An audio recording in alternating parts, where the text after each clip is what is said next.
100 fresh vegan curry house favourites by Grace Regan. Okay, should I go?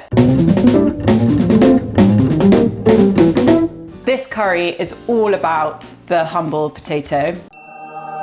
I think they're one of the most underrated vegetables. I've got really strong opinions about how you cook them. This curry's also got spinach in it, as the title suggests.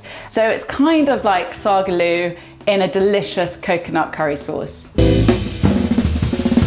So I've just got 4 large RECiPES potatoes. These are, you know, your classic supermarket potatoes. Any baking potato would do. Put them into a big saucepan and we're going to cover them with water. If something grows below the ground, like potatoes, always boil them in cold water from cold. And if something grows above the ground, like broccoli or peas, then you always put them into boiling water to cook them. You can thank me later. I'm going to add 2 tablespoons of salt. We want them to be nice and salty and tasty right from the center, and that's why we're going to boil them in super salty water. The way to know if your water is salty enough is just give it a little taste, and if it tastes like the sea, then you're in a good place. Just standard Atlantic Ocean water, the southwest coast. So I know what you're thinking. These potatoes are going to take ages to cook because they're whole. And yes, they will take a bit longer than normal, but it is definitely worth it, I promise you. So I'm going to come back and check on these in about 30 minutes. Right. Oh, these are definitely done.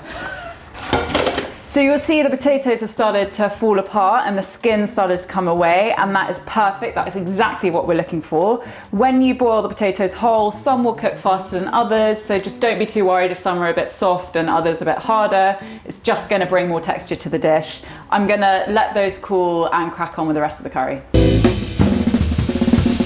Hot, hot, hot. Get your frying pan nice and hot, and then I'm going to add some just plain neutral veg oil and 3 tablespoons of that. Before you put the spices in, just make sure your oil is really nice and hot so you toast your spices properly when they hit the oil. So I'm going to put some cumin seeds and mustard seeds in. Toasting spices in hot oil just really helps release the flavour of the spice, and it's going to add a really great layer of flavour and foundation to the curry. Oil is really hot, 2 teaspoons of cumin seeds, and then 1 teaspoon of mustard seeds. 1 white onion. Don't worry too much about how thin or perfectly sliced it is. As you can tell, I'm a rubbish chopper. I never dice them. Don't really know why. I think I really like the texture they give. I just find it a bit fiddly dicing onions. The oil's sizzling, the spices are golden brown. It's ready for the onions. Whenever I add onions to a frying pan, I always follow it with a sprinkling of salt. That's going to help draw out the moisture, help the onions cook down and get them really nice and sweet. While the onions are cooking, I'm going to prep my ginger and garlic. I always grate it. So that does 2 things. It really helps release the juices and the flavour of the garlic, and also it's so much easier than finely chopping it. With ginger, same thing, I also grate it, and I don't tend to peel my ginger unless it's really old and dry or particularly muddy. It just saves a lot of time and hassle. Onions need, like, I would say minimum 10-15 minutes. And if you've got loads of time, 20 minutes is a really good onion. That's it. Secret to a good curry, I think. Well-cooked onions and loads of salt. Okay, so I always tend to add my ginger and garlic about halfway through the cooking of the onions. So ginger and garlic's in, and now I'm going to put a green chilli in. I always look for these nice long thin ones. They're what I call Indian chilies, and they're what people in India tend to use when they're cooking because they're delicious. They've got a really good fresh chili flavour. They are quite spicy, but not like small bird's eye chilies. I'm a seed in gal all the way. We've only got 1 chili in the dish, so de-seeding chilies. It's just a bit of a faff, isn't it? I'm a massive faff avoider, no time for it. I'm a busy lady. Oh, they smell so good. While those are cooking, I can talk to you about... Do you not remember it? I remember all the recipes I write off by heart. I'm just refreshing myself turn up the heat, add the curry powder and the fresh tomatoes. Cool, I was right all along.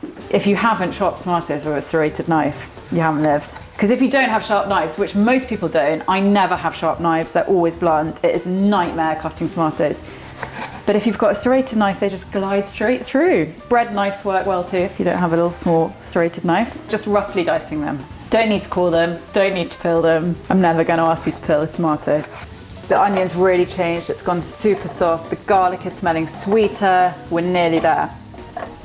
Couple more minutes. So I know that curry powder is not technically a spice, it's actually a mix of spice, but I just love the flavour of it. I think the smell and the flavour just takes me back to like eating at curry houses when I was younger.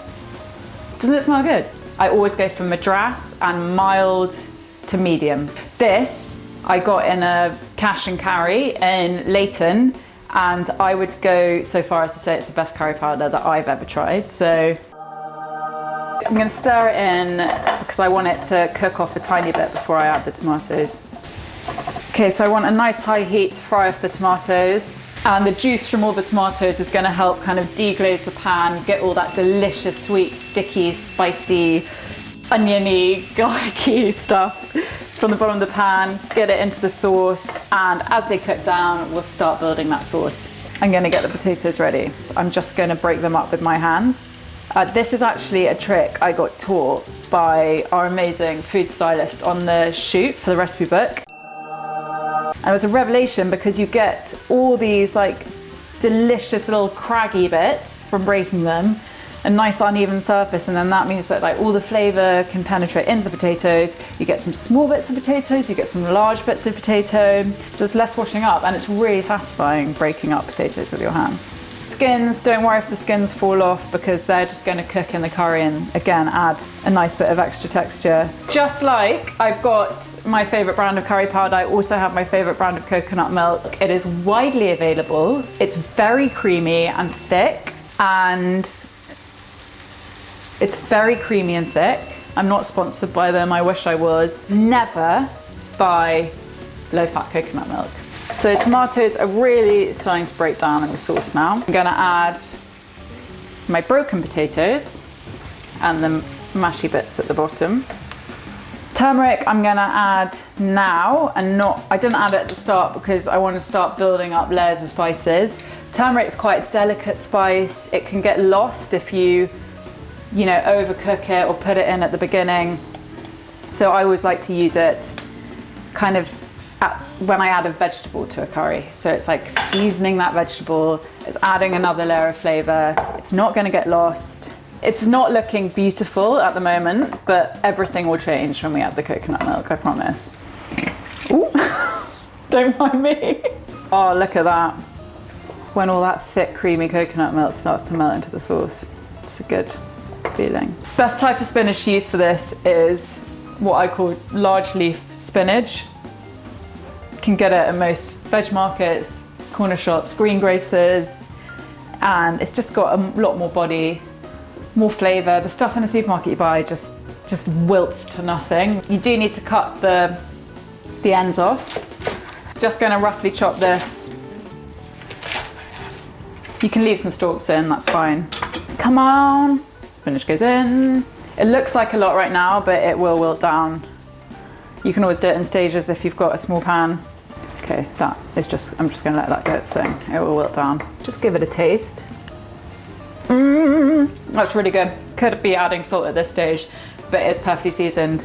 And that is because my water for the potatoes was so well seasoned that I don't need to add extra salt at this stage, which is great. So whenever I cook with spinach, I always finish it with lemon juice because it just adds a nice fresh kick, lifts the spinach, they just go super well together. But never add lemon juice when something's on the heat because it goes a bit kind of bitter and it loses that freshness. Always do it when it's off the heat.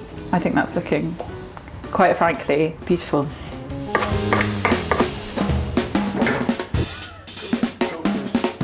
I hate filming tasting shots because obviously it's going to be delicious, but I'll do it anyway.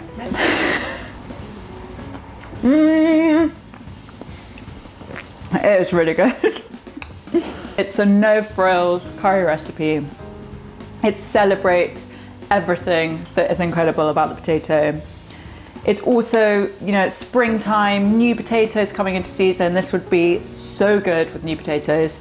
It's just a really good, warming, comforting curry, and cheap and vegan. Should I just carry on eating it? Yeah. Mmm.